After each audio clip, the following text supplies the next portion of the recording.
Bonjour à tous et à toutes, ici Nicolas de Montréal. On est mercredi après-midi. C'est une superbe journée aujourd'hui, c'est vraiment incroyable. J'aimerais ça que vous soyez avec moi aujourd'hui pour voir ce paysage magnifique. Ça change tout d'avoir une perspective aussi vaste sur le monde. J'en avais parlé que une des raisons pourquoi je voulais déménager, c'était pour me donner une perspective plus vaste sur le monde, voire plus vaste. Et je dois dire que je l'ai.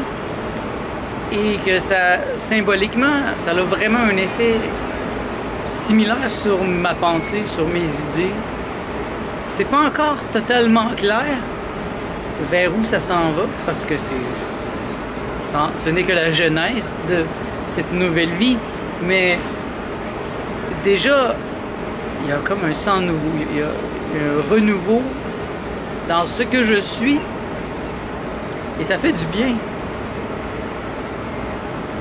Vous êtes peut-être pris sur un plateau, comme je l'ai été pendant plusieurs années. Et les plateaux sont essentiels aussi. Les plateaux, c'est là qu'on voit l'endurance. Un plateau, c'est une longue période plate. Plate, ça peut être dans le sens vraiment où il n'y a rien qui se passe, ou vraiment où qu'on s'ennuie. Et je dois dire que mon ancien appart, à la fin, je commençais à m'ennuyer sérieusement parce que le renouveau était... c'était le temps. J'ai eu quand même un renouveau. J'ai réussi à provoquer du renouveau dans ma pensée il y a 2 ans. Ou l'année passée, en faisant un jeûne à l'eau. Ça a été un choc salutaire, je dois dire.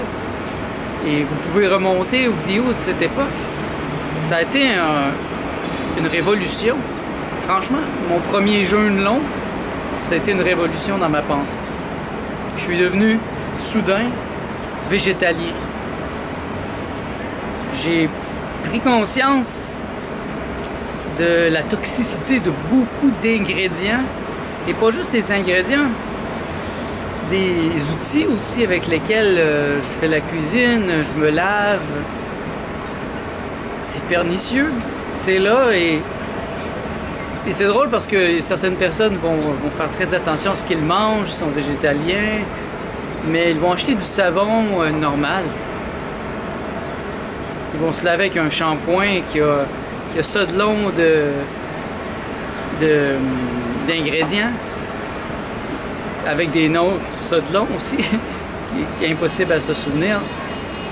Moi, j'ai réussi à trouver des savons avec des noms que je comprends. Il reste 5 ingrédients que je comprends. Je me lave les cheveux avec ce même savon que je me lave les mains. Je me lave même plus les dents avec je me lave les dents seulement avec une brosse à dents. Je peux me brosser les dents pendant 20 minutes par jour. Je prends ma brosse à dents, je brosse tranquillement en regardant la télé, tout doucement. J'ai pas besoin, et si j'en ai besoin, je vais prendre de l'huile de coco. Si j'ai besoin de me mettre quelque chose sur le visage, je vais prendre de l'huile de coco. J'ai compris que je ne dois pas mettre sur ma peau ce que je ne mettrais pas dans ma bouche. En tout cas, ça, c'est quelque chose que, si vous me suivez, vous connaissez. Ça a été un gros changement, une révolution. J'ai réussi, mais il y a des choses qui peuvent pas changer si on change pas l'environnement, on change pas l'énergie. Et l'énergie était stable, était très stable à l'autre appartement. Et là, tout est en changement. Je suis même pas encore en équilibre, en vérité. Je suis encore en découverte. Moi et Martha, à chaque soir, on explore un coin différent du quartier. C'est très, très excitant. Et je me rappelle pas d'avoir été aussi excité de faire ça à l'autre appartement. Parce qu'à l'autre appartement, bon, c'est bien, c'est un quartier plus tranquille, c'est un beau quartier, mais c'est pas urbain comme ici. Ici, à tous les tours, presque à tous les coins de rue, j'ai accès à une vue super vaste. Je vous en ai montré à quelques reprises. J'arrive sur un point, et là on voit toute la ville de Montréal. McGill, c'est des châteaux, c'est des petits châteaux, on voit ça de loin. Mais quand vous passez de proche, vous vous rendez compte que c'est des châteaux ancestrales. C'est incroyable, c'est superbe. Et donc il y a vraiment un mélange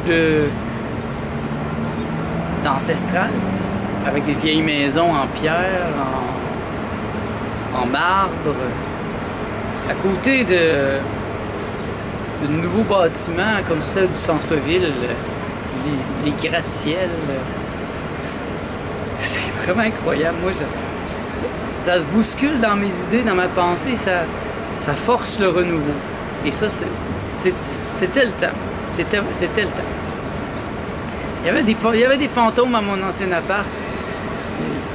Bon, il y en avait peut-être des vrais aussi. Martha, qui est médium, parfois voyait des gens, mais dans mon cas, c'était plutôt les fantômes de vieilles idées, de vieux projets. Par exemple, le mouvement jovialiste, pour moi, mon ancien appartement va vraiment symboliser le mouvement jovialiste. C'était le quartier général du mouvement jovialiste pendant 5 ans officiellement, mais aussi quelques années avant, donc près de 8 ans. Il y a eu des réunions, des fêtes, des parties, des grandes idées qui se sont brassées. J'ai eu des morts de 3 chats. 3 chats dans cet appartement sont morts. Et une relation s'est terminée, une longue relation avec une femme que j'ai beaucoup aimée s'est terminée. Donc c'est beaucoup d'histoires dans cet appart. Et je pourrais pas en dire de même de mes anciens apparts, parce que les autres appartements avant, je suis resté là 3 ans. J'ai eu 3 autres appartements avant et je suis resté là 3 ans chaque. Et là, le dernier, celui de la rue Lanaudière, sur le plateau, eh bien là, je suis resté 10 ans. 10 ans, c'est long. C'est un cycle complet.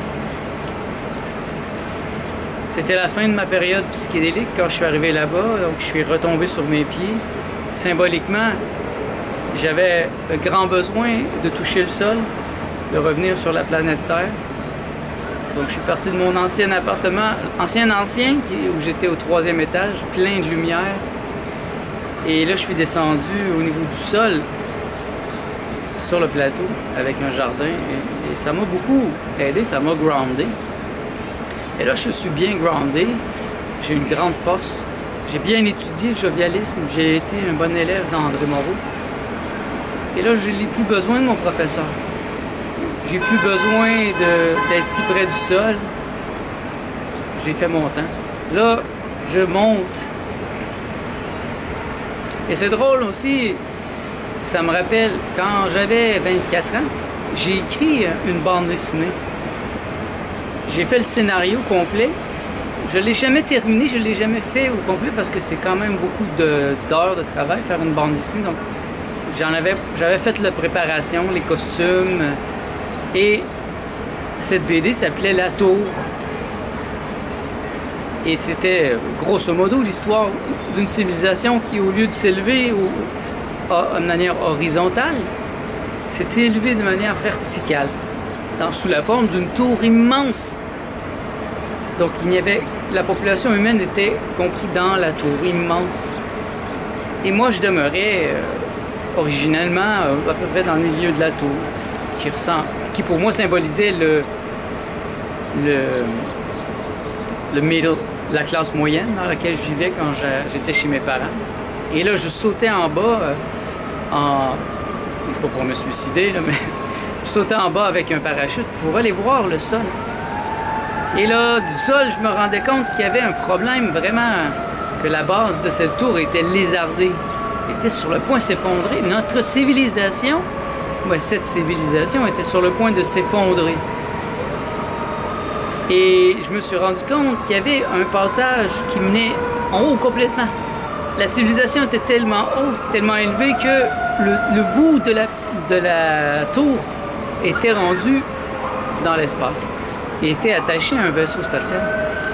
Et ces gens-ci au sommet avaient complètement oublié la base.